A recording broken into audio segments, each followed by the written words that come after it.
In this video, I'm going to show you how to create an account for OARD.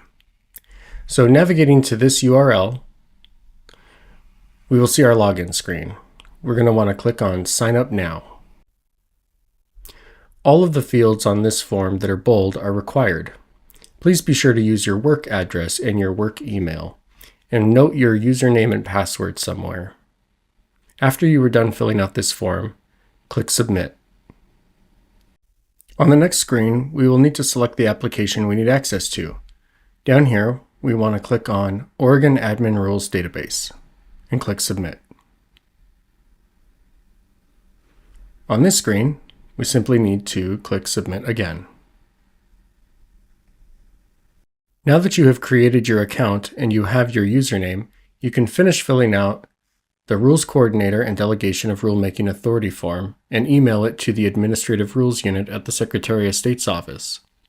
Once we receive it, we will process it as soon as we can and grant you access to the proper chapter.